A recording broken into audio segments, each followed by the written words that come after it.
시간도 주님을 찬양하며 주의 능력으로 권능으로 충만하게 하시며 오늘도 주 예수 그리스도께서 성령으로 이 자리에 함께 하심을 함께 누리며 하나님께 영광을 돌립니다. 주님, 우리의 생각과 뜻을 따라 살아가는 우리의 인생이 아니라 언제나 하나님의 말씀의 언약을 잡고 하나님의 인도하심을 받는 축복의 생이 되게 하시고 지금까지 인도하신 하나님, 오늘도 선포되는 말씀을 통해서 이 한 주간 우리가 분명히 나아가야 될 그 방향을 분명히 알게 하시고 하나님 방법 이전에 올바른 내용과 올바른 눈을 가질 수 있도록 주님 축복하여 주옵소서. 주의 말씀으로 우리를 먼저 온전케 하시고 치유하시고 회복시키시고 이 말씀의 언약을 잡고 이 한 주간도 당당히 넉넉히 승리하는 축복의 날 한 주간 되게 하옵소서. 예수 그리스도 이름으로 기도하옵나이다. 아멘. 예, 우리 성도님들 기도해 주시고 또 기도 선교로 날마다 함께 해 주셔서 은혜 중에 잘 이번 30차 몽골 선교 캠프를 마치고 돌아왔습니다. 늘 갈 때마다 그랬고 항상 그랬습니다만 이번에 더더욱 하나님이 함께 하시는 그 은혜를 누리고 또 언약이 성취되어지는 그 축복을 누렸습니다. 분명히 언약을 잡고 가면 하나님이 언약을 이루신다. 이 믿음을 가지고 가지만 아직까지 이루어지지 않은 그런 여러 부분들이 있었기 때문에 이번에는 어떻게 하나님이 언약을 이루실까 기대를 가지고 또 기도 속에서 쭉 인도를 받았습니다. 약 한 달 동안 사역을 하고 전체를 돌아보니까 역시 하나님은 언약의 하나님이십니다.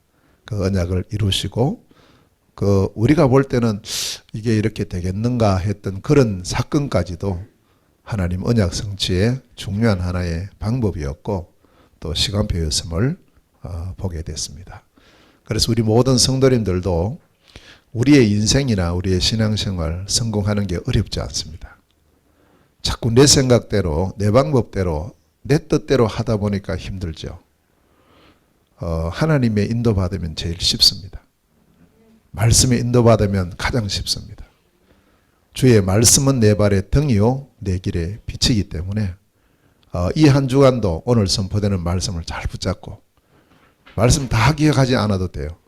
하나님 내게 주시는 딱 한 단어, 한 줄 이것만 정리해도 이거 붙잡고 24 하면 하나님은 이 말씀을 이루시는 그런 축복을 우리에게 주시면서 말씀이 성취될 때 진짜 하나님 나와 함께 하시는구나.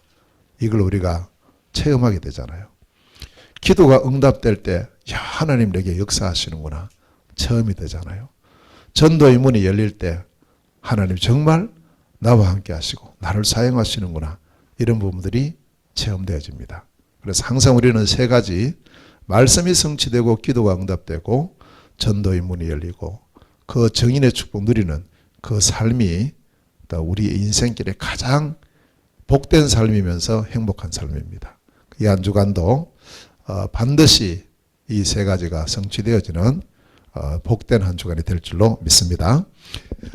오늘은 우리 교회 설립 7주년 감사 예배 원래 3월 첫 주에 드려야 되는데 이제 제가 몽골 이번 사역하는 관계로 몇 주 늦춰져서 오늘 예배를 드리게 됐습니다.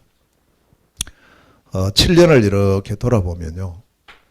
사실은 제가 중국에서 선교를 하다가 2011년도 나왔어요. 그때 6월 달에 이제 나오게 됐는데 그 후로 하나님 어떻게 인도하시는가 계속 인도를 받으면서 제게 주셨던 그때 이제 현장이 우리 국내에 와 있는 중국인들에게 복음 전해야 되겠다. 나는 중국 선교사니까 당연히 그렇게 해야 되지 않겠는가. 그때만 해도 중국 이제 분들이 한국에 한 70만 정도 와 있었습니다. 그 당시는 그 다민족 전체가 한 140만 정도 됐는데 중국인의 절반을 차지하고 있었죠. 그래서 적어도 내가 가서 복음 전해야 될 그분들이 한국에 와 있으니까 여기서 이분들에게 복음 전하는 것이 지금 내가 해야 될 시간표다 이렇게 보여지고, 그렇게 이제 문을 열어달라고 기도했더니 하나님께서 함께 또 중화 선교할 수 있는 팀을 주셨어요. 그리고 이 팀을 중심으로 해서 국내 17개 시도에 흩어져 있는 우리 중국인들 이제 선교를 위한 시스템을 두고 기도했는데 중화전도학교의 문이 열리기 시작했습니다. 그래서 쭉 하나님 인도하심을 받아서 16지역에 중화전도학교의 문이 열렸어요. 얼마나 감사한지 지금 돌아보면 야, 그 어떻게 그런 인도를 받았는가 이래 싶은데, 그 당시는 뭐 열리는 대로 이렇게 가서 인도 받다 보니까 그런 이제 시스템이 세워졌습니다. 그러는 가운데 하나님께서 또 제게 늘 하나 갖고 있는 기도 제목이 하나 있었어요. 하나님, 제가 천국 가기 전에 이 응답은 꼭 좀 받고 갔으면 좋겠다고.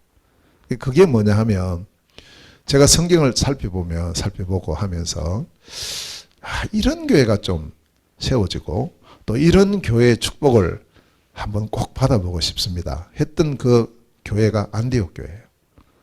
하나님이 안디옥 교회와 같은 이 교회는 지금은 이런 교회가 없습니까?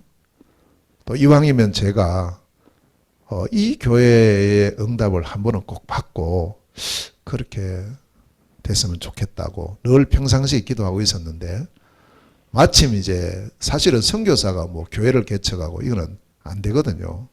선교 현장에 가야 되고 선교를 해야 되지. 근데 이제 여러 가지 상황이 이렇게 돌아가는 상황이 갑자기 제게 이제 어떤 부분이 이제 딱 중단이 됐냐면, 가서 예배 드릴 교회가 없어져 버린 거예요. 그게 말하면 무슨 뜻이냐. 예배는 아무 데나 가서 예배 드리면 되지. 근데 중심을 가지고 예배를 드릴 내 교회다 이렇게 하는 교회가, 제가 선교지 가면 상관이 없는데 국내에 있는 상황이었기 때문에 그런 교회가, 저를 선교사로 파송했던 교회가 정리를 했어요. 뭐 제가 이렇게 요청한 게 아니고 교회 여러 가지 사정으로 더 이상 선교사님을 이렇게 후원할 수가 없다. 이제 그런 제가 말씀을 들으면서 제게는 이제 그게 어떻게 들렸냐, 막 왜 이렇게 하냐면서 뭐 그런 말씀으로 들리지 않았어요. 너무 기쁜 거예요. 이제 이 시간표가 됐구나. 정말 안디옥 교회의 축복을 하나님 누리라고 기회를 주시는구나. 이렇게 마음이요. 너무너무 기뻤어요. 그래서 제가 목사님께 말씀드렸어요. 목사님, 전혀 저 때문에 뭐 조금 더 그런 마음에 부담 가지지 마시라고. 하나님 시간표고 너무 감사했다고 지금까지. 그렇게 하면서 제가 그때부터 기도를 시작했어요. 하나님, 안디옥 교회 언약으로 주셨는데 이 응답을 꼭 누릴 수 있도록 문을 열어달라고 기도를 하고, 2015년 1월 첫 주일부터 이제 그러면 안디옥 교회가 시작이 돼야 되지 않겠는가. 그래서 이제 어디서 시작했냐면 저희 집에서 시작을 했어요. 예배를 드렸어요. 시작으로. 오늘부터 예배를 시작하자. 그래서 이제 우리 가족들하고 같이, 그때는 뭐 우리 주영 집사도 계속 그 나가던 교회 나가고 있었기 때문에 그냥 우리 둘만 하자고. 그래서 이제 사모님이랑 저랑 또 같이 그때 또 함께 또 시작했던 우리 민전도사님하고 세 사람이 예배를 드렸어요. 1월 첫째부터. 근데 집에서 해보니까 집도 너무 작고, 그래서 하나님이 장소가 있어야 되겠는데 뭐 작은 공간도 괜찮고, 그러나 또 저희 교회는 단순하게 그냥 뭐 일반 교회가 아니고 선교하는 교회가 돼야 되고, 또 특히 우리 이제 다민족들, 특히 우리 그 당시는 이제 중국인들이죠. 우리 중국인들이 보통 뭐 차가 이렇게 있는 분도 있지만 대부분 보면은 일반 대중교통 이용해야 오니까 가급적이면 좀 교통 좋은 전철, 지하철역 가까운 데에 장소가 좀 준비되면 좋겠다고 그렇게 하고, 제가 어느 장로님께 부탁을 드렸어요. 부동산 하시는 장로님께. 장로님이 이런 조건이 좀 되는 장소를 좀 찾아달라는 거. 일단 뭐 그 당시는 경제적인 여유도 없고 하기 때문에 일단 경제적으로 좀 이렇게 돈 작게 들어가고 장소 좋은데 그게 있겠어요. 근데 하나님께서 이 장소를 주셨어요. 이 장소를. 얼마나 좋아요. 경제 가깝지, 교통 좋지. 그다음에 또 뭐 4층 올라오는데 좀 힘은 들어요. 우리 연세 드신 분 좀 힘들고 한데, 그러나 뭐 장소도 그렇고 여러 면에서 저희가 이렇게 오기 딱 맞는 그런 장소를 주셨어요. 그 이 장소인데, 이게 2015년 3월 첫 주에 여기에 예배를 드렸어요. 그래서 이제 우리 교회 설립 그 시간을 집에서 예배 드린 것은 빼고 여기 와서 예배 시작하는 그날을 정했습니다. 그게 2015년 3월 1일이에요. 마침 3월 1일이 주일이었거든요. 그렇게 시작이 됐는데 정말 지금까지 돌아보면 7년이 됐는데요. 너무너무 감사하고 우리가 뭐 꼭 몇 주년 이걸 안 해도 되지만, 그래서 원래는 그냥 넘어갈까 이래 생각했어요. 근데 아무래도 예배를 드려야 되겠다. 무슨 뭐 기념품 이런 건 안 해도 예배가 얼마나 중요한데 그 부분을 그냥 지나가면 안 되겠다 싶어서 오늘 예배를 드리게 됩니다. 자, 우리가 오늘 이 시간에 먼저 생각할 게 있습니다. 교회를 설립할 때 하나님께서 주신 언약이에요. 저는 항상 이걸 생각합니다. 우리 교회는 이 교회다. 왜냐? 하나님 언약을 이렇게 주셨기 때문에. 그게 바로 사도행전 11장 19절에서 30절이에요. 그래서 이제 이 말씀으로 그때 메시지 처음, 그때가 이제 2015년 1월 4일입니다. 1월 4일 날 처음으로 예배를 드리면서 저희 집에서요, 예배 드리면서 이 본문으로 말씀을 전했거든요. 그래서 그때에 전한 말씀의 제목이 하나님 원하시는 교회. 이게 제목입니다. 하나님 원하시는 교회. 그래서 우리 교회는 진짜 하나님 원하시는 교회가 되어야 된다. 그 교회가 바로 안디옥 교회다. 이렇게 언약을 잡고 시작을 했습니다. 그래서 이제 이 사도행전 11장에 보면 안디옥 교회가 시작되는 모습이거든요. 그 시작할 때 보면은 몇 사람이었어요. 많은 숫자도 아니고 몇 사람이고, 보니까 장소도 없어요. 아무것도 없는 거예요. 사람 몇 명만, 그것도 뭐 예루살렘 교회 핍박을 받아가지고 흩어진 사람들 몇 명이 안디옥에 와서 시작됐더라고요. 아무것도 없는 사람들이에요. 집도 없지요. 무슨 뭐 직장이 있겠습니까? 쫓겨났는데 갑자기 핍박받아가지고 쫓겨난 그런 상황이었기 때문에. 그런데 이 교회를 가만히 보면 나중에 어떻게 됐어요? 이렇게 시작된 교회가 어디까지 가느냐면요, 로마 복음화까지 가는 거예요. 이 교회에서 파송된 선교사님이 로마까지 가요. 그분이 누구예요? 바울이에요. 그래서 사실은 안디옥 교회 한 교회가 세계 복음화 한 거예요. 자, 그러면 우리 교회도 이 언약을 잡으면 하나님이 이 응답 축복을 주실 거다. 그리고 7년이 지나왔는데 전 세계까지는 아니지만 적어도 우리가 지포 선교 현장을 계속 선교하는 그런 축복된 교회로 세워나가고 계시잖아요. 이번에도 또 몽골 현장에 가서 한 달 동안 사역을 하고 돌아와죠. 항상 저는 이제 마음에 우리 교회는 안디옥 교회다. 언제든지. 우리 성도님들이 안디옥 교회 성도들인 거예요. 우리 성도님들 마음속에도 이걸 항상 굳게 언약으로 잡고 또 하나님이 문을 여시는 대로 인도를 받으면 안디옥 교회가 받았던 그 복, 응답을 우리 온 교회, 우리 모든 성도님들도 날마다 받게 될 줄로 믿습니다. 틀림없이 그렇습니다. 그 언약을 믿느냐 안 믿느냐, 이게 너무 중요하거든요. 그래서 이 교회가 시작될 때 몇 가지 특징이 있어요.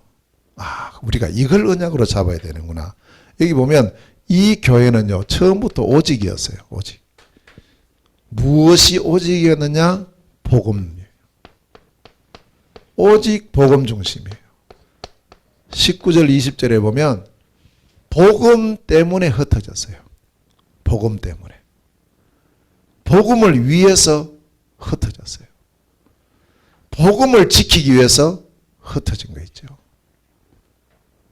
복음 중심의 교회예요.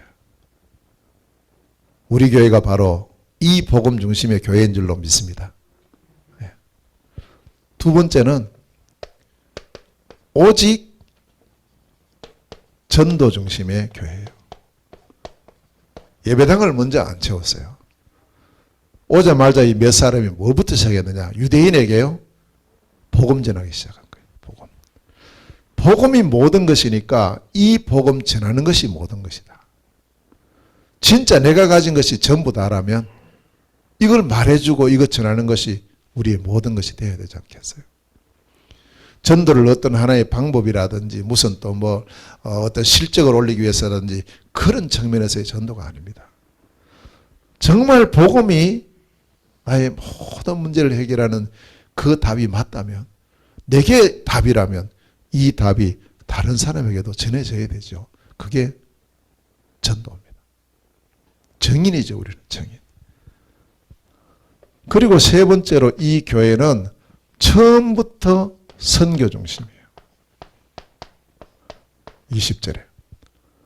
안디옥에 다민족들이 와 있었어요. 누구냐? 헬라인. 그래서 헬라인들에게 복음 전하기 시작하는 거예요. 저는 이제 이걸 보면서 그래, 우리가 선교가 멀리 가서 하는 선교도 해야 되지만 가장 가까이 내 주변에 선교 대상자들이 얼마나 많으냐. 지금 우리나라에만 해도 200만의 다민족이 와 있어요. 200만이 어마어마한 사람들이거든요. 저희 어렸을 때는 우리 한국에 와 있는 다민족 한 명도 없었어요.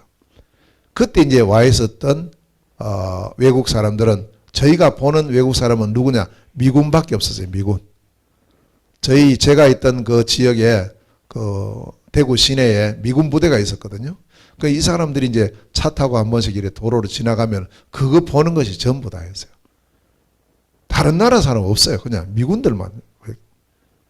그게 우리 어렸을 때의 모습인데 지금 보세요. 완전히 바뀌었잖아요. 200만이나 되는 우리 다민족들이 국내에 와 있어요. 우리 옆에 와 있어요. 우리 앞집에 살아요. 차를 같이 타고 다녀요. 이들에게 복음 전하는 것이 첫 번째 선교. 절대 놓치면 안 됩니다.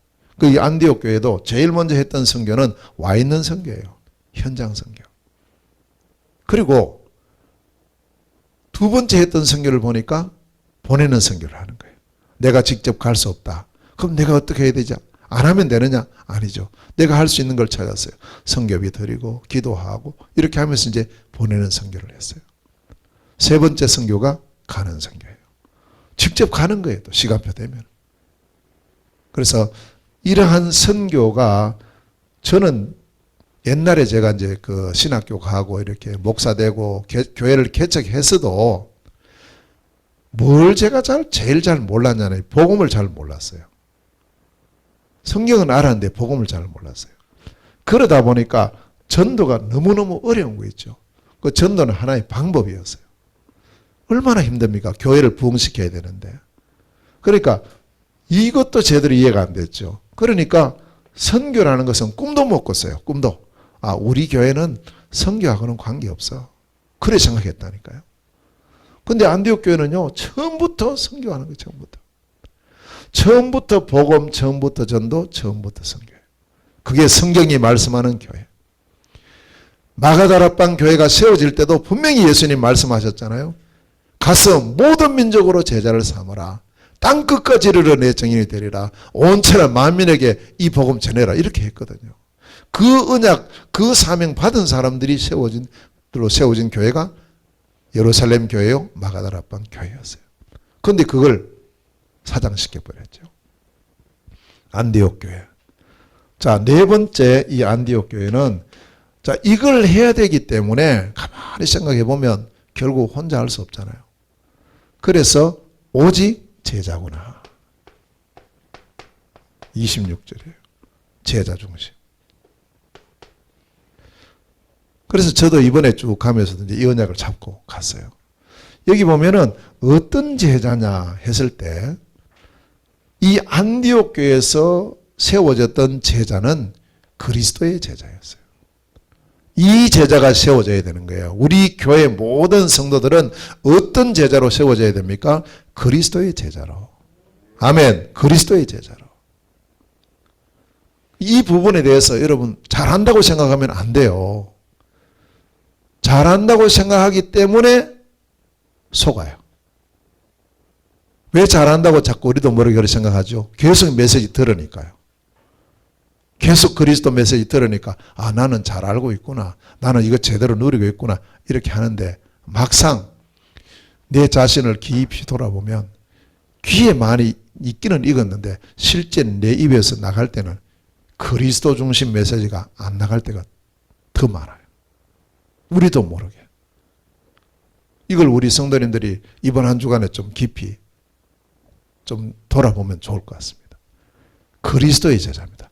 안디옥에서 비로소 그리스도인이라 일컬음 받게 되었더라 이랬거든요. 안디옥에서. 그러면 마가다락방 교회에서는 그 별명을 못 얻었단 말이잖아요. 예. 가장 그리스도 중심으로 세워진 교회가 마가다락방 교회인데 어떻게 그 교회는 이 별명을 못 얻고 저 안디옥에 세워진 이 교회가 몇 사람으로 세워진 이 교회에서 비로소 그리스도인이라 일컬음 받게 되었다. 이런 별명을 들었을까요? 의식하지 않으면 우리도 모르게 흘러 지나가 버려요. 집중하지 않으면 이 부분이 내게 뿌리가 안 내려져요. 그래서 우리는 그리스도로 각인 뿌리 체질이 돼야 돼요. 헛소리 하면서도 그리스도가 나와야 돼요. 우리도 모르게. 그 어떤 목사님, 유명한 목사님이에요. 제가 그 신학교 다닐 때 저희 신학교 와서 이제 말씀도 가르치고 하셨던 교수님이고 또 목회자로서 너무 존경받는 분이었거든요. 나도 이제 저 목사님처럼 되고 싶다. 다 이랬다니까요. 그분이 이제 나이가 들은 거예요. 근데 치매가 왔어요. 이분이. 이래가지고 저는 이제 그거 직접 듣지는 못했는데 제가 이렇게 들려오는 소문에 이분이 어느 이제 그 좀 정신이 좀 그런 상태에서 어디 뭐 교회에서 이렇게 뭐 축도인가 뭐 그거 하러 이렇게 초청을 받고 이렇게 섰던가 봐요. 근데 거기서 뭐 했느냐 하면요. 오동주야 다리 밝아 그 노래 불러봤다는 게 있죠.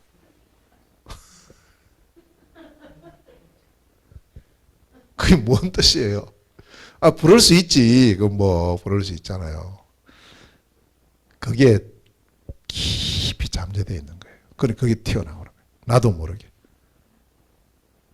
나오는 거 있죠. 우리도 모르는 우리의 잠재의식 속에서 우리는 그리스도가 나와야 돼요. 아멘. 그리스도가 나와야 돼요. 그렇게 되면 우리는 되는 겁니다. 이 제자. 적어도 저는 이제 우리 교회의 성도님들은 이 별명은 꼭 들어야 된다. 저는 그렇게 봐요. 아, 인천 세계선교교회 성도들은 전부 입만 열면 그리스도네. 이렇게. 자, 다섯 번째로 이 안디옥 교회는 그러면 뭐 그리스도 중심이니까 하나님 축복하시잖아요. 그럼 나만 잘 되고 잘 먹고 잘 살면 되겠습니까? 아니요. 오직 공동체 중심이다. 27절부터 30절까지. 예루살렘 교회가 흉년이 들었어요. 어려움 당한 거예요.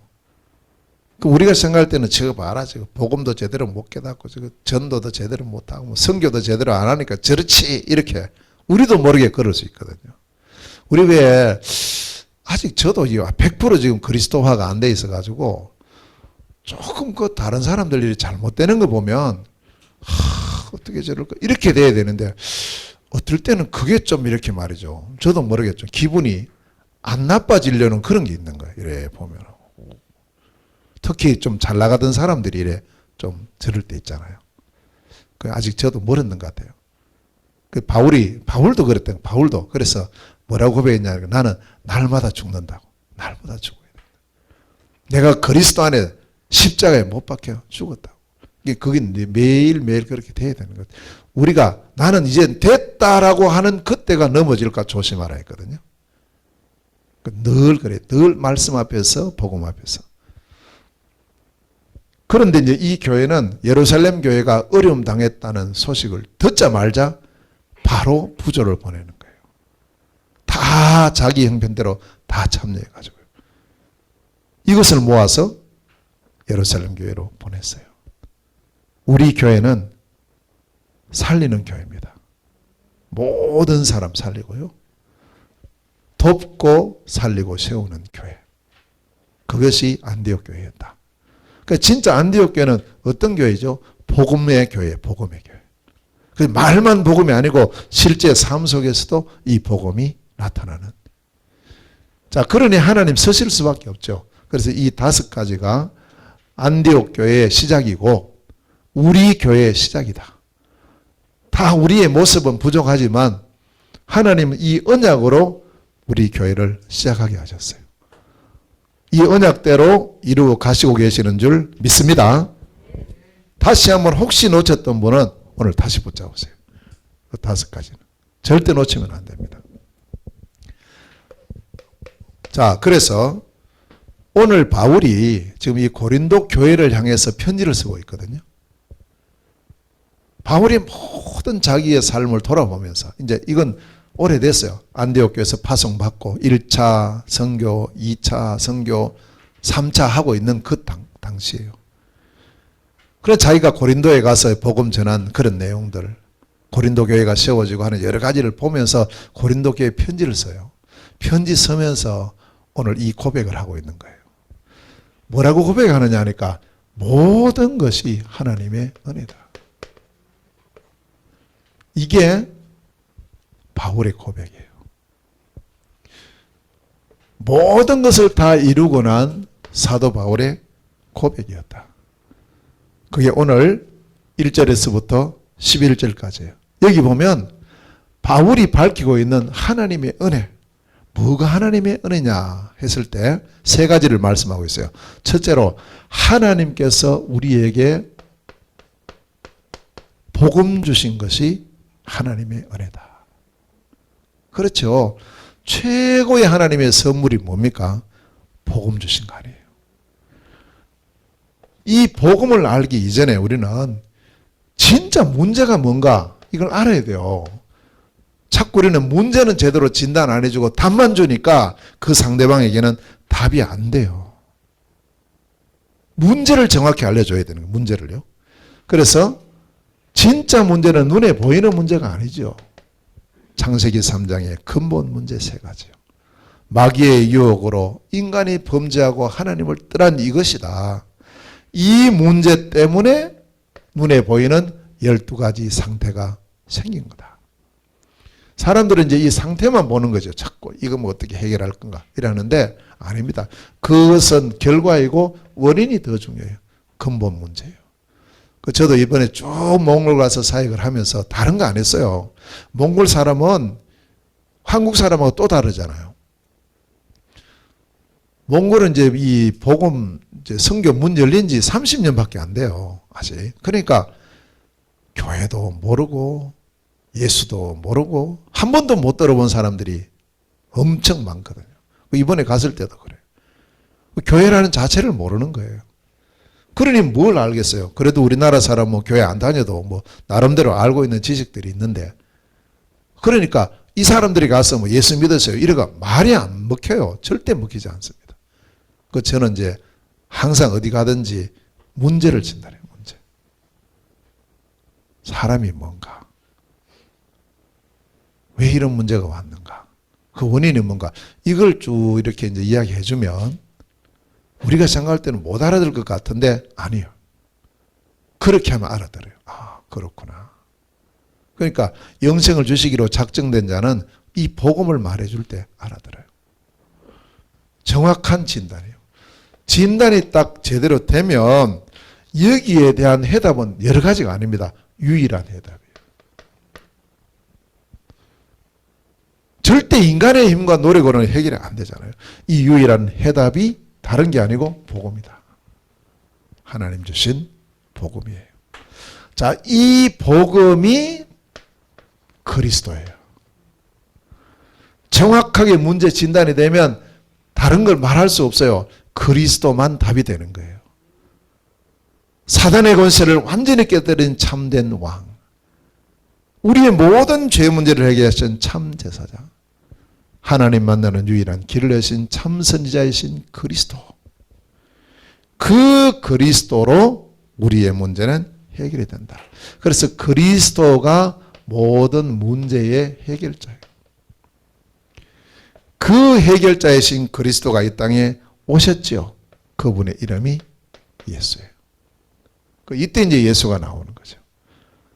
보통 이제 이 예수가 먼저 나와버리기 때문에 이 설명하기가 엄청 힘들어지는데, 그러나 문제를 먼저 이야기해주고 답으로서의 그리스도를 말하면 알아들어요. 오, 그렇다고.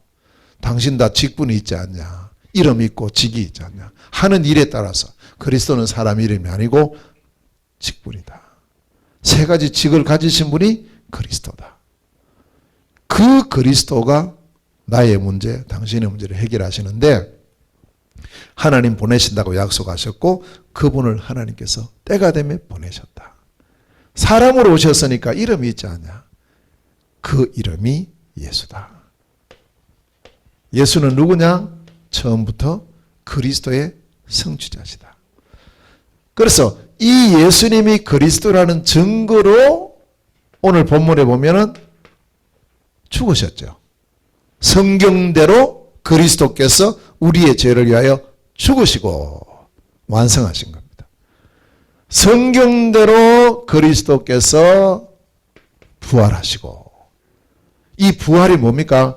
이분만 그리스도 맞다는 증거가 되는 거예요. 천하 없는 인간, 아무리 훌륭한 사람도 죽음으로 끝나지 부활은 못했어요. 부활이라는 것은 바로 이분만 그리스도라는 결정적 증거가 돼요.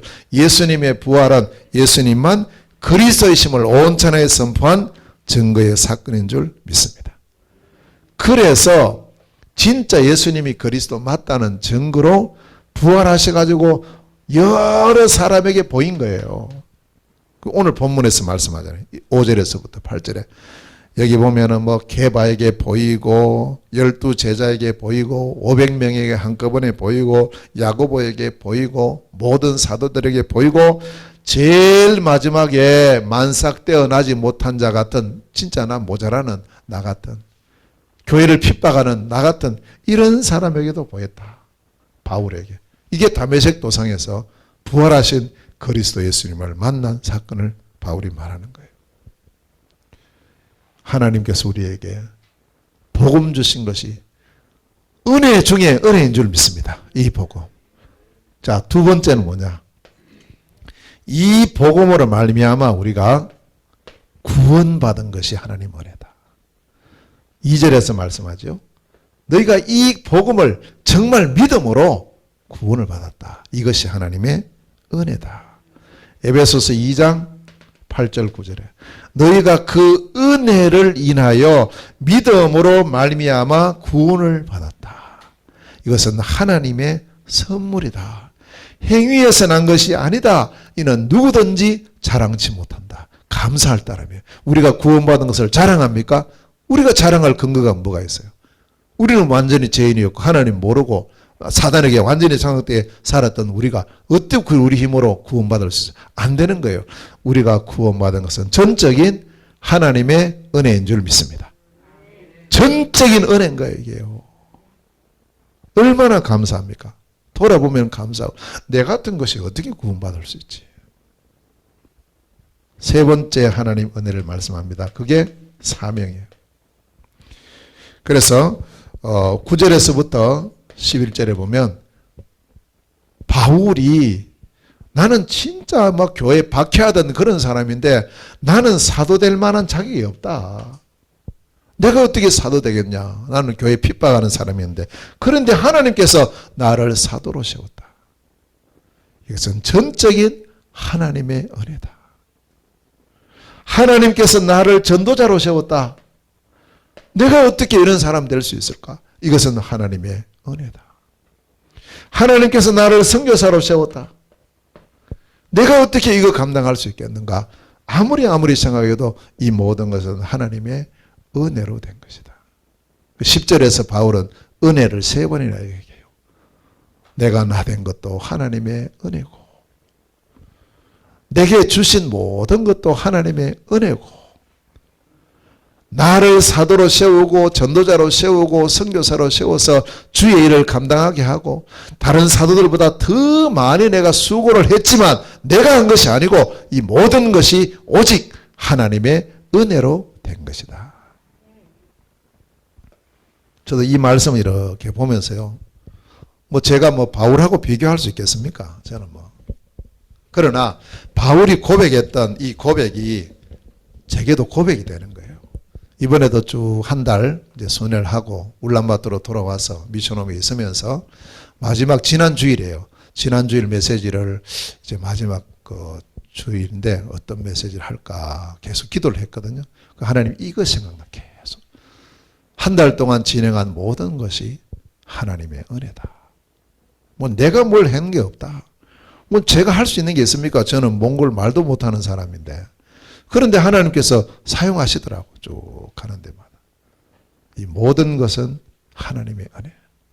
제가 무슨 사도들보다 더 많이 수고했습니까? 못했어요. 그런데 이 모든 것이 하나님 은혜다. 하나님 은혜구나. 제가 할 수 있는 말은 이거밖에 없어요.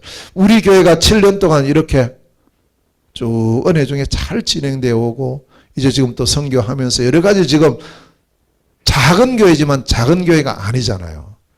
사실은 우리가 지금 중국, 러시아, 몽골 또 더 다른 여러 나라를 지금 두고 향해서 지금 계속 가고 있는 거예요. 작은 교회 아닙니다. 큰 교회 할 수 없는 거 하고 있어요. 지금요. 이게 누가 합니까? 사람이 합니까? 우리 능력을 합니까? 아닙니다. 하나님의 은혜입니다. 하나님 하셔요. 아멘. 그렇습니다. 그 속에 우리가 있거든요. 그래서 이제 이걸 생각하면서 너무 감사했는데, 제게 하나님께서 선교사의 사명을 주시고, 사실은 제가 선교사 생각도 못했던 사람인데, 어느 날 제 마음에 이걸 주시고, 그때부터 문을 여시면서 쭉 지금까지 인도하셨어요. 그게 한 20몇 년 됐어요. 한 번도 후회한 적 없고요. 그저 감사할 따름인 거예요. 하나님, 제 같은 사람이, 저는 선교사는 아주 그냥 저하고는 전혀 관계없이 나는 절대 저거는 못하는 그런 사람으로 제가 인식하고 있었는데, 신학교 다닐 때요. 어떻게 저렇게 선교를 하실 수 있지? 이래 생각했는데, 어쩌다 보니까 제가 그 자리에 가 있는 거예요. 참 희한하네. 뭐라고 할 수가 없어요. 내가 잘해서 아무것도 말할 수 없어요. 딱 한마디입니다. 오직 하나님의 은혜다. 이거밖에 말할 수 없어요. 자, 그래서 이번에 30차 몽골 선교 캠프를 다녀왔습니다. 우리가 잘 아는 대로 이번에 이 캠프에 언약이 절대 준비, 누림 캠프, 그리고 사도행전 18장 1절에서 8절 말씀입니다. 요 지금 지역이 어디냐면 고린도거든요. 바울이 쭉 두 번째 지금 순회를 하면서 고린도 지역에 와서 이렇게 이제 사역 진행된 그 모습이 여기 나오거든요. 이걸 보면서 그래, 나도 이번에 이 언약을 잡고 고린도에서 일어났던 이 응답, 이 축복을 누리기를 원합니다. 보니까 다 하나님 준비해 놓으신 거예요. 그렇지, 절대 준비야. 내가 뭘 하는 게 아니다. 하나님 다 준비해 놓으셨고 그 준비해 놓으신 것을 누리는 것이 이번 캠프의 시간표다. 그래서 절대 준비 누림 캠프였어요. 그러면서 이제 이 말씀을 보면서 그 뭘 준비해 놓으셨는가 하나님께서 네 가지가 보이는 거예요. 아, 하나님 이걸 준비해 놓으셨네. 첫째는 뭐냐? 절대 지역을 준비해 놓으셨어요. 그래서 지금 기도했습니다. 우리 같이 지금 기도했잖아요. 하나님 준비해 놓은 지역의 문을 열어 주십시오. 내가 생각하는 지역 말고 하나님께서 준비해 놓으신 것. 자, 오늘 이 사도행전 18장은요. 출발을 어디서 했느냐면 안디옥에서 출발했어요. 안디옥에서. 이 바울팀이 안디옥에서 출발해서 쭉 가는데 어디로 갔느냐 하면은 저 안디옥에서 가다가 원래 아시아로 가려고 했거든요. 그런데 막혀버려요. 안 돼요. 그래서 드로아라는 지역까지 갔어요. 거기서도 계속 아시아로 가려고 하는데 안 열리는 거예요. 그러니까 보세요. 내가 아무리 계획해도 하나님 문 여셔야 되지. 그래서 바울이 여기서 하나님이 인도받기 위해서 기도하는 중에 어디 문을 여셨어요? 마게도냐 문을 여시는 거예요. 이 마게도냐로 건너가서 빌립보, 데살로니가, 베레아 쭉 문이 열리는 거예요. 그리고 어디로 가게 됐냐? 아덴으로 가게 됐어요. 아덴으로 가서 또 여기서 복음을 전하고 그 다음에 하나님 문을 여신 곳이 아가야인데 그 아가야의 중요한 도시인 고린도의 문이 열린 거예요. 이렇게 해서 지금 고린도에 와 있어요. 보세요. 시작부터 쭉 해서 이렇게. 절대지역. 저건 이제 저희들이 기도하고 있는, 이번에 이제 몽골 갔으니까요. 몽골이라는 나라를 두고, 전체를 두고 22개 시주입니다. 출발할 때, 울란바토르하고 옵선은 이번에 간다. 그건 이제 일단 계획에 들어 있었어요. 이미 이제 그 가도 되는 그런 현장이기 때문에. 그런데 다른 지역은 어디로 갈까? 어디 가야 되지? 확정이 안 돼 있었어요. 그러니까 하나님께서 문을 여신 준비해 놓은 절대 지역을 두고 계속 기도했어요. 22개 시주 가운데 하나님께서 문을 여시는 곳. 이렇게 갔는데 이번에 쭉 순회하다 보니까 생각지도 않은 문들이 열리는 거죠. 그렇게 해서 이번에 간 지역이 7개 시주. 문이 열렸어요. 참 감사했고 한 번도 안 가본 지역, 처음으로 간 지역이 이번에 두 곳이었어요. 고비 알타야하고 바양 홍고르는 처음 갔습니다. 처음 갔고요. 나머지 지역은 그래도 한 번 이상은 다 들렸던 그런 곳이고. 자, 이렇게 해서 이제 7지역을 순회를 하게 됐는데, 자, 이 지역을 쭉 순회하면서 이렇게 이제 돌아보니까 다 돌고 돌아와서 거리가 얼마나 되지 이렇게 한번 생각해 봤어요. 생각해 보니 계산을 이렇게 해 보니까 이번에 순회했던 지역이 약 4,000km예요. 그럼 4,000km 같으면 여러분 지금 뭐 이렇게 감이 잘 안 나오죠. 4,000km가 얼마 정도 되지? 쉽게 하면 우리 한국에서 몽골 가는 거리가 2,000km입니다. 비행기 타고 3시간 반 가는데 왕복했어요. 그러니까 몽골 왔다 갔다 차 타고 몽골 왔다 갔다 한 거예요. 그런 거리를 몽골 안에서 쭉 순회를 하게 됐고, 또 지금 이제 코로나 때문에 비행기가 자주 안 다닙니다. 그러다 보니까 비행기 이용을 못 해요. 그래서 이번에 전체를 차로, 또 마침 우리 호이가 전도사님이 차 좋은 거 샀어요. 이 친구는 차에 욕심이 많아요. 그래가지고 갈 때마다 차 바뀌고 이런데 전번에 가보니까 렉서스 있잖아요. 아주 좋은 거 샀어요. 그걸 잘했다 했어요. 왜냐하면 우리가 이제 순회할 때 그 차를 이용하면 아무래도 뭐 기름값은 좀 더 들어가지만 그래도 편하게 다닐 수가 있으니까. 그래서 그걸 타고 이제 시간상으로 보면 한 60시간 정도 이렇게 순회하는 그런 시간이었습니다. 참 감사했고, 그래서 지금까지 우리가 이제 22개 시주 가운데요, 한 번이라도 가서 정확한 복음 증거한 지역, 한 번 이상 복음 증거한 지역이 15시주예요. 이제 남은 것이 7개 시주 남아있어요. 한 번도 안 가본 지역, 아직 가서 복음 선포하지 않은 지역이 7개 시주가 있어요. 그래서 또 가능하면 올해 이 7개 시주의 문이 열리고, 그렇게 해서 한 번씩은 22개 시주에 복음 전거되어지는 그런 한 해가 되면 좋겠다라는 그런 마음을 가지게 됐습니다. 기도해 주시고 함께 해 주시길 바라고요. 자, 두 번째입니다. 두 번째는 뭐냐? 지역이 그냥 문만 열리면 되겠어요? 가서 뭐 해야 되느냐? 하나님 준비해 놓은 절대 제자. 이 제자를 찾고 이 제자를 만나는 것이 두 번째 이번 선교의 기도 제목이었습니다. 그래서 우리가 누가 제자입니까? 그러면 누가? 사실은 제자의 특징을 우리가 뭐 딱 한마디로 표현하기는 힘듭니다. 그러나 하나님 준비해 놓은 제자의 특징이 있어요. 제일 먼저 제자의 특징은 복음의 반응을 보이는 사람입니다. 복음. 그 복음의 반응 안 보이면 아직 아닙니다. 그냥 두면 돼요. 그 이번에도 순회하는 중에 우르 한가에 갔거든요. 거기 가서는 이제 어떤 사업가를 만났어요. 만나가지고 이제 이 사람에게 복음 전하려고 하는데 뭐라고 말하느냐니까, 오늘은 그런 이야기 하지 말고 오늘은 사업 이야기만 합시다. 이런 거. 나는 복음 전하는 게 사업인데 뭔 사업 이야기. 이 친구 이번에 알고 보니까 회사 큰 거 하고 있어요. 그래 하고 있으니까 이분을 소개하는 분이 한국에서 오신 분들인데 뭐 사업하는 사람들이라고 이래 소개를 했는가 봐요. 그러니까 자기는 만날 때 이미 사업하는 이거 생각만 하고 만나니까 제가 뭐 이렇게 복음 말하려고 하니까 그건 이야기하지 말면서 제가 오늘 식사 대접해 드릴 테니까 밥 드시고 사업 이야기만 하자면서 이건 다음에 듣겠다는 거예요. 알았다고. 다음에 하자고. 그럴 수 있어요. 그러니까 복음에 관심 없다? 아닙니다. 억지로 막 이래 할 필요가 없어요.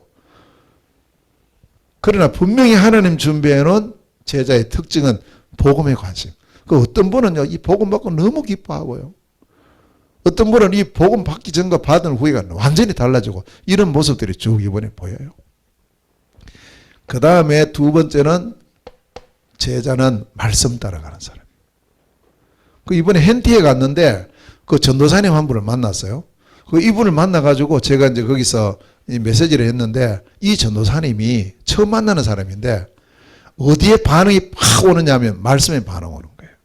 제가 그 메시지 할 때 그 사도행전 18장 9절 11절 본문을 가지고 선포를 했거든요.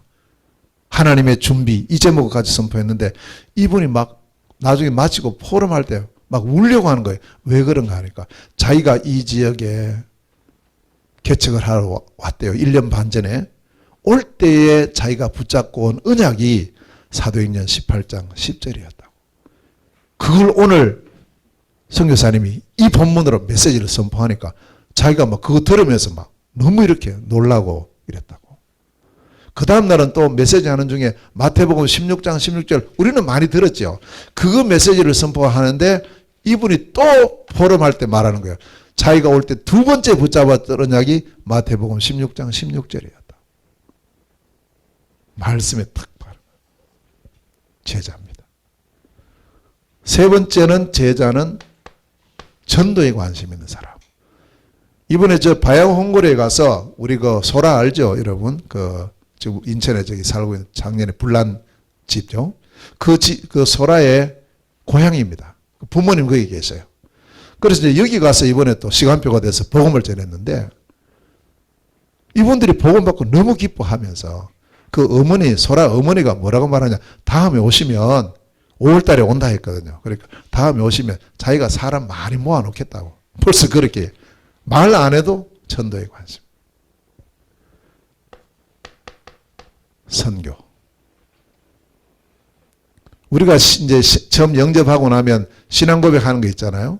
우리 또 찬송하기 전에 항상 하는데 그 네 번째 뭐예요? 나는 세계 복음화의 주역입니다. 이걸 처음 복음 받은 사람이 뭘 알아듣겠어요? 아니에요. 하나님 준비한 제자는요. 그게 고백이 된다니까요. 또 제자의 특징은 모든 문제를 기도 속으로 들어가요. 이게 제자의 특징입니다. 우리가 이런 부분이 맞는가, 내가 어떤 부분이 빠져 있는가를 우리가 한번 돌아봐야 돼요.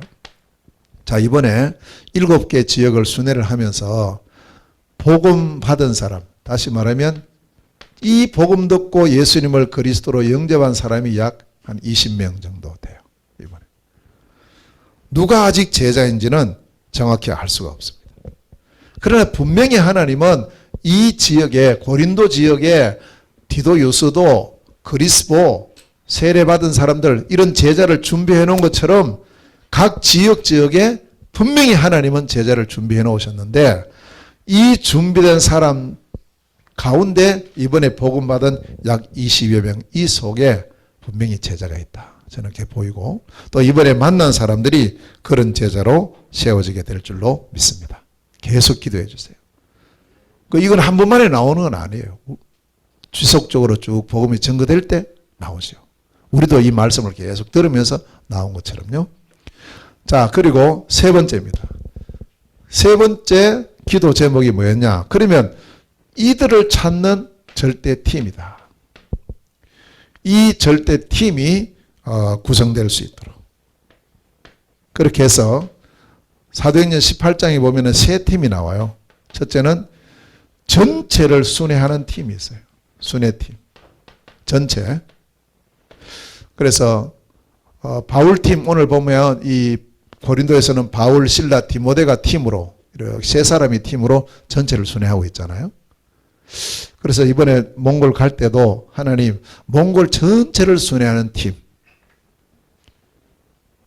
하나님께서 이번에 꼭 이 고린도의 팀하고 똑같이요. 3명을 팀으로 주셨어요. 3명. 저하고 호이가 전도사님하고 우리 MBS 신학생인 아자 아마 아시는 분이 있을 거예요.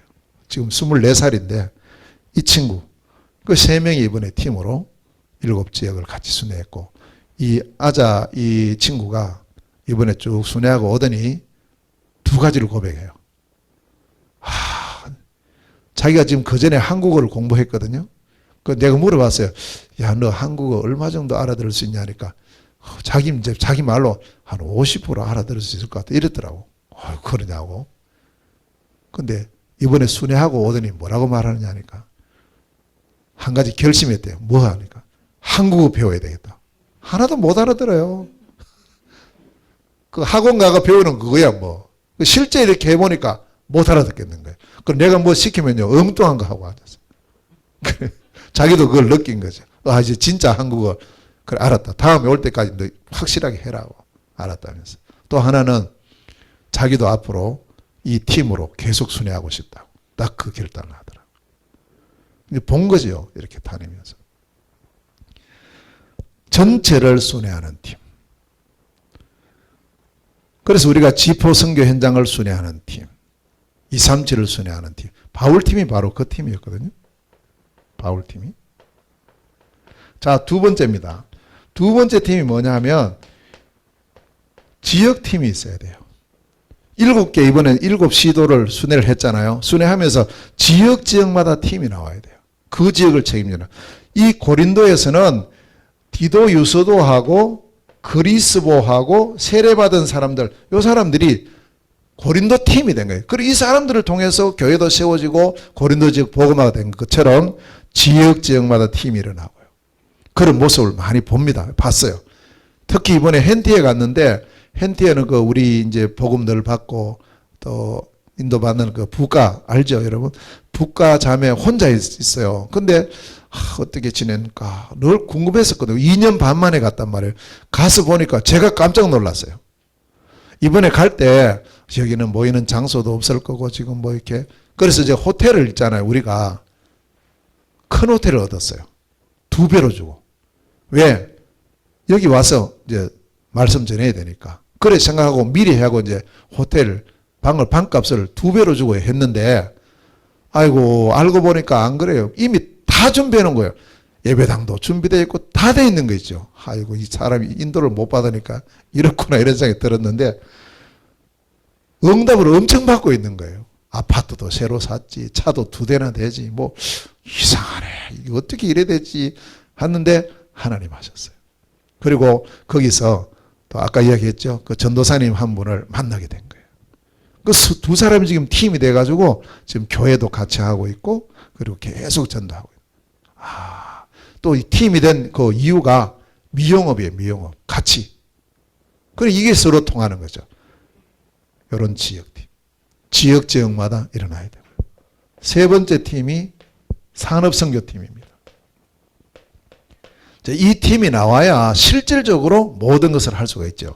자, 여기에 보면 바울하고 아굴라 브리스길라 부부가 만나요. 팀이 된 거예요. 아굴라 브리스길라 부부는 천막 만드는 업을 하는 산업인이고 바울은 전도자요 선교사입니다. 이렇게 만나지니까 이 아굴라 브리스길라 부부가 처음에는 그냥 산업에서 이런 거 일반 사람처럼 우리 열심히 돈 벌어가지고 교회 헌금 많이 하고 이런 생각을 했었거든요. 아니에요. 바울 만나면서 바뀌었어요.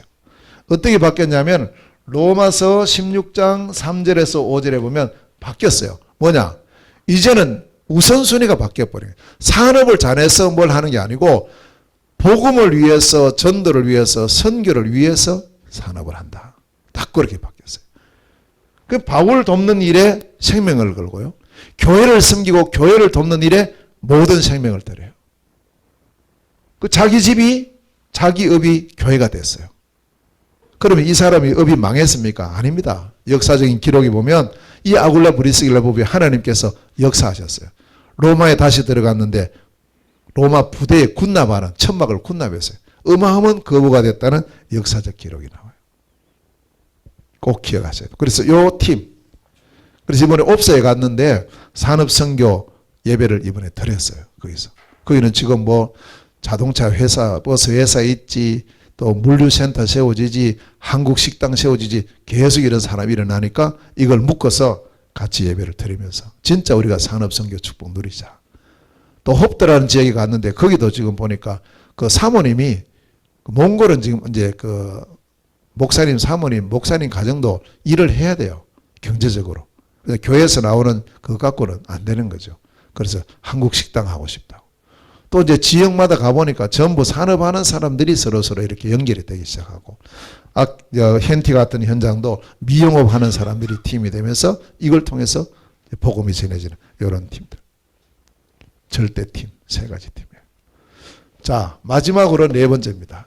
네 번째 기도 제목이 뭐냐 하면 절대 시스템이다. 그래서 여기 보면 이 고린도의 팀이 그 시스템이 이제 몇 가지가 나와요. 첫째는 회당. 4절에 보니까 회당이 나와요.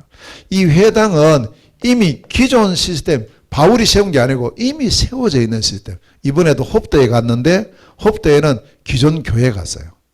그 목사님 전에 우리 한국 와서 우리 여기 미션홈도 며칠 있었거든요.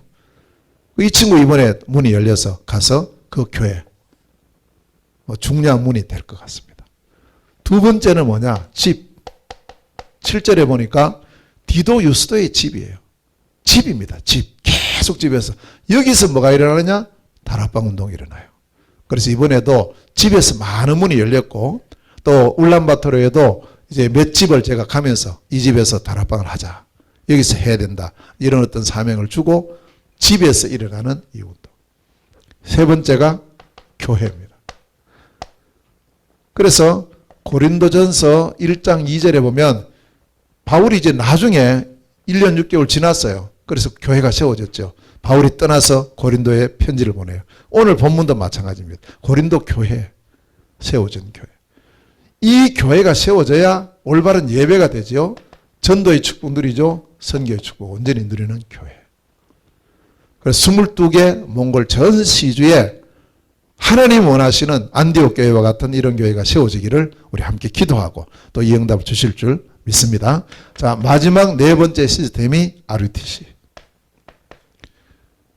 RUTC를 한마디로 표현하면 뭐냐? 종합훈련장이다. 이렇게 보면 돼요. 모든 것에서 오직 그리스도의 복음을 중심으로 하는 렘넌트 훈련, 제자 훈련, 기능 훈련 등등 다 이루어지는 것이 RUTC. 그래서 이번에 그 RUTC의 축복 지금 우리 울란바토르에 있단 말이에요. 땅을 하나님 주셨잖아요. 이 땅이 이렇게 생겼어요. 이렇게 생겼는데 바로 옆에 여기 고속도로 지금 4차선 몽골에서 처음 생기는 고속도로예요. 4차선이 바로 옆에 지나가요. 아주 교통도 좋고요. 이쪽으로 길이가 60m예요. 이쪽 길이가 70m예요. 67은 42, 4200평방미터. 자, 이러한 땅을 하나님 주셨는데 이번에 가서 보고 자, 올해가 우리 제123 RUTC 응답 24안이에요. 그럼 무엇부터 지금 해야 될까? 이번에 또 여기 갔어요. 기도하면서. 그래, 포럼을 해보니까 이제 할 게 나온 거 있죠. 첫 번째 이것부터 합시다 이러더라고. 그럼 뭐 하니까? 울타리. 울타리를. 그래야 이제 이게 공간이 우리 것이라는 게 확보가 딱 되는 거죠. 그래서 울타리를 합시다. 담을 일단 치자는 거예요. 그럼 뭘로 하면 좋겠느냐? 뭐 여러 가지 뭐 철로 하면은 보기도 좋고 한데, 그러나 바람이 이렇게 많이 있기 때문에 바람을 막으려면 이 벽돌로 하는 것이 좋다고. 벽돌로 해서. 그래, 일단 기도하자. 울타리. 그 다음 두 번째 뭐 해야 되느냐? 그 다음에 여기 뭐 해야 되느냐 하면 우물을 파야 돼, 우물. 물이 있어야 되니까. 이건 수도 들어오기는 너무 멀어요. 그래서 우물을. 근데 별로 깊이 안 파도 물 나와요. 이곳은. 옆에 보니까 강도 있고 있으니까요. 세 번째 뭐 해야 되느냐? 전기를 넣어야 된다. 전기. 전기도 옆에 바로 있어요. 그러니까 여러 가지 이렇게 환경이 좋은 거예요. 그래서 이제 제가 이번에 가서 보면서 울타리하고 우물 파고 전기. 그리고는 여기에 사람이 살면 좋잖아요. 몽골은 쉽거든. 개를 하나 갖고 가서 쳐버리면 되니까. 그래서 여기 들어가서 거주할 사람도 나온 거 있죠. 이번에 같이 순회했던 아자 그 어머니가 폐가 안 좋아요. 울란바토르에 있으니까 공기 안 좋으니까 너무 안 좋아요. 그래서 자기들이 만약에 여기 되면 그쪽으로 가겠대요. 자기들 캐러도 갖고 있으니까 바로 그냥 옮겨 가버리면 돼. 쉬워요. 그래, 그거 참 좋겠다. 그런데 그래 하려면 요건 이제 돼야 되는 거죠. 요게. 그래서 이를 위해서 우리 같이 기도하고 이제 시작할 것이 무엇인가가 하나씩 나오는 거예요, 이제는. 그렇구나. 울타리를 치고 우물 파고 전기 넣으면 되네. 이런 부분. 자, 일단 이런 부분을 우리가 봤어요. 하나님이 시작하신 것으로 저는 보여졌어요. 하나님이 역사하시고, 그 다음에 우리 지금까지는 그 코로나 때문에 그 예배를 못 드렸어요. 근데 이제는 다 풀렸기 때문에 몽골은요, PCR 검사 안 해도 돼요. 이제 그냥 들어가면 됩니다. 다 열렸어요. 자, 그런데 교회 예배당이 없었는데 울란바토르도 없었거든요. 그동안. 그래서 이번에 나오기 전에 교회 예배당도 준비했어요. 더 좋은 위치에, 더 넓은 곳에 준비가 됐어요. 그래서 오늘부터 이제 그 장소에서 예배를 드립니다. 그래서 이러한 여러 가지 응답을 하나님 주시면서 이번에 이 네 가지 절대 준비 누림 캠프의 언약을 잡고 들어갔는데 하나님은 절대 지역의 문을 여시고 절대 제자의 문을 여시고 절대 팀의 문을 여시고 절대 시스템의 문을 여셨다. 우리 성도들의 기도의 응답이고 또 하나님의 함께 하심을 누리는 좋은 시간이었습니다. 또 계속해서 진행되는 우리 몽골 선교 함께 누리는 우리 모두가 되시고 또 오늘 7주년 우리 설립 예배 7주년 감사 예배를 드리는데 또 다시 한번 우리가 안디옥 교회 5가지 중심을 마음에 담고 정말 오직 그리스도로 세계 복음하는 축복 누리는 우리 교회 우리 모든 성도들 되시기를 주님의 이름으로 축원합니다. 기도하겠습니다. 하나님 아버지 은혜를 진실로 감사합니다. 오직 하나님의 은혜임을 고백할 수밖에 없는 저희들입니다. 지금까지 지내온 것도 하나님의 은혜이고 또 이번 제30차 몽골 선교 캠프의 모든 여정도 하나님의 은혜입니다. 주님 우리의 남은 생도 하나님의 은혜로 우리의 모든 생이 승리할 줄로 믿습니다. 하나님께서 언약 주셔서 감사합니다. 우리 교회를 세울 때 주셨던 그 안디옥 교회 5 중심이 우리 교회의 늘 24 중심이 되게 하시고 우리 모든 성도들의 중심이 되게 하옵소서. 또 이번 몽골 선교 캠프를 통해서 하나님의 언약을 이루심을 감사합니다. 절대 준비 누림 캠프가 일생 진행될 수 있도록 역사하여 주시옵소서.